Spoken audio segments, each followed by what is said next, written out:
Hi everyone. Hope you're ready for the next two chapters of our new Magic Treehouse book called High Tide in Hawaii. So we left off on chapter 3 called Sleepover. So let's see what happens next.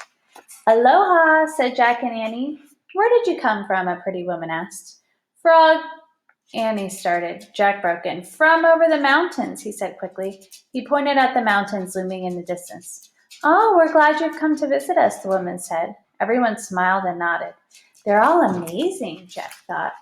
The music started again. As people began to dance, Kama, I don't know how to say her name. Kama took Annie's hand. Sit and talk with us, she said. She and Boca led Jack and Annie to the edge of the clearing. They sat cross-legged in the grass. Kama picked up a wooden bowl and she held it out. Please eat, she said. What is it? Asked Annie. It's poi, said Kama. She scooped up some poi out of the bowl and licked it off her fingers. You eat with your hands? Cool, said Annie. She stuck her fingers in the bowl and licked off the poi. Mmm, good. Jack stuck his finger in the bowl too. The gooey mixture kind of felt like peanut butter, but when he licked it off his finger, it had a weird taste. It was both bitter and sweet.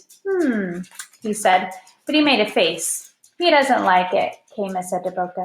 No, said Jack. He tried to think of something polite. It's interesting. Kama and Boca just giggled. Then they stuck their fingers in the bowl and ate some poi. Interesting, they exclaimed. Then they cracked up laughing. Jack and Annie laughed with them. Now, tell us about your home over the mountains. This place that you call Frog. Kama's friendly smile made Jack want to tell her the truth. Well, it's actually called Frog Creek, he said. It's very far away, much farther than just over the mountains. We traveled here in a magic treehouse. Kama and Boca's eyes got huge. They smiled even bigger than before. That sounds like fun. You are so lucky. Jack and Annie laughed. Yeah, we are. He felt great telling their new friends about the treehouse. He and Annie never talked about it with their friends back home. Can you stay here tonight? Asked Kama. Jack shrugged. Sure, we can stay at least one night. Kama hurried over to the pretty woman. They spoke together for a moment, then Kama returned to Jack and Annie. Our mother invites you to sleep at our house, she said. Great, said Annie. Thanks. Jack and Annie stood up. In the gray twisting light, they followed Kama and Boca through the village. They wove between small huts with steep roofs until Kama stopped in front of one. This is our house, she said.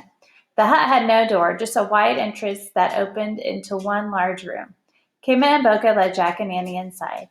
In the dim light, Jack could barely see the dried grass walls and the woven grass mats on the dirt floor. Where do we sleep? He asked. Here, said Boca. He and Kama lay down on the mats. Annie pulled off her lei and her shoes, and then she lay down too. Oh, said Jack. Okay. He took off his shoes and his wreath of flowers. He used his backpack as a pillow when he lay down. The warm wind rustled the palm leaves outside. Music drifted in from the party. The ocean is calling, said Kama. Jack could barely hear the waves in the distance. Tomorrow we will take you wave riding, said Boca. Ooh, you mean surfing, said Annie. Yes, said Kama. Cool, said Jack. But he wasn't sure he meant it. Surfing actually seemed pretty scary. Kama seemed to hear his thoughts. Don't worry, she said. We'll have fun. No kidding, said Annie. Soon Jack heard only steady breathing. The other kids had fallen asleep. Oh no, we forgot to ask them about building a ship, he thought. I guess we'll do that tomorrow. He closed his eyes and he yawned, and soon he too was fast asleep. And that takes us to chapter 4 called Garden Paradise. Jack heard pounding noises. He imagined Boca and Kama were building a ship. He opened his eyes, only he and Annie were still in the hut. A piece of cloth covered the doorway. Jack sat up and shook Annie. Wake up, he said. She opened her eyes. I think they might be building a ship outside. Come on, let's go. Annie jumped up. Don't forget to wear your lei, she said. They put on their flower wreaths, and Jack lifted the cloth over the doorway, and they stepped into the warm sunlight. Boca, Kama, and their parents smiled at Jack and Annie. They were all working, but no one was building a ship. Boca was pounding a wide strip of bark with a wooden club, and Kama was using a stone to pound something that looked like a fat sweet potato. Their parents were weaving grass mats. What are you making? Asked Jack. I'm making tapa, said Boca. First, I beat the bark of the mulberry tree into thin sheets. Then my father pasted the sheets together to make cloth for us.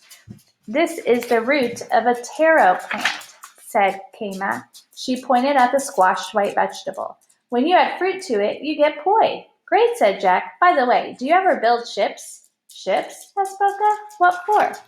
Look at the picture. There they are with their vegetables, getting ready to make some poi. Jack and Annie both have their leis on, their like necklace of flowers.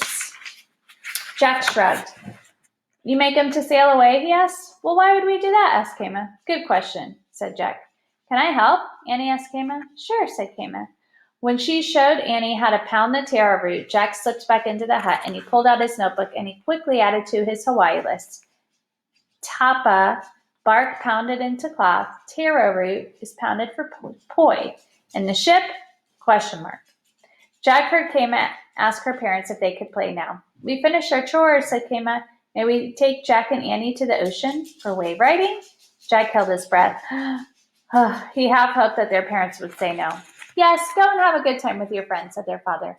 Come on, Jack, Annie called. Jack put his notebook away, and he pulled on his backpack and joined the others outside. We'll be back in a little while, said Kama. Don't forget to eat breakfast, said her mother. We won't, said Kama. Where will we get breakfast, wondered Jack. He and Annie followed Kama and Boca. They passed villagers hard at work. Some carried firewood or water. Others were cutting grass or stripping bark from trees. Everyone smiled and waved. Hungry? Kama asked Jack and Andy. Sure, they said. Kama and Boca went into the grove of palms near the huts. They climbed up 2 slanting trunk trees using their hands and feet to push themselves up. At the top, they shook the palm leaves. Watch out, Kama shouted. Jack and Annie jumped back as a big round coconut fell to the ground. Kama and Boca slid down the trees. Then they each picked up a coconut. They found rocks and began to whack the hard shells. They whacked and whacked and whacked until their coconuts cracked into halves. Kama shared her half with Annie, and Boca shared his with Jack. They drank the fresh, sweet milk inside the coconut. He said. Interesting, asked Boca. No, means good, said Jack, and everyone laughed. Then Kama picked bananas off a banana tree and gave them to Jack and Annie. Jack peeled his and took a bite. It was the best banana he'd ever eaten. When their breakfast was over, they all headed into the flowery meadow. The sky was the bluest blue Jack had ever seen. The grass was the greenest green, and the flowers and the birds sparkled like jewels. Hawaii is like a garden paradise, Jack thought. He wanted to look up Hawaii birds and flowers in the research book. As the others kept walking, he stopped and pulled out the book. Jack, come look, Annie shouted. She was standing at the edge of a cliff with Boca and Kama. Jack put the book away and hurried to join the others. He looked down at a beach 50 feet below. There were no people. Only seashells and seaweed lay on the glistening white sand. Big foamy waves were crashing against the shore. Wow, said Annie. Uh-oh, thought Jack. And that takes us to chapter 5 called Go. I'm wondering, why do you think Jack is saying, uh-oh? My prediction, my guess is that because there was big waves crashing against the shore, there was no people down there, and it was way down below. So I'm thinking he's feeling nervous about how are they going to get there. He's nervous about getting out on the waves because he didn't really want to go on the beach. That's my prediction anyway.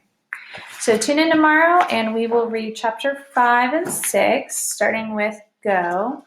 I want to show you a little sleepy friend here. She was here for story time. The whole time she was just very sleepy. It's Kalia's nap time. So I hope you enjoyed those 2 chapters, and then I'll see you tomorrow for the next 2. Love you guys. Bye.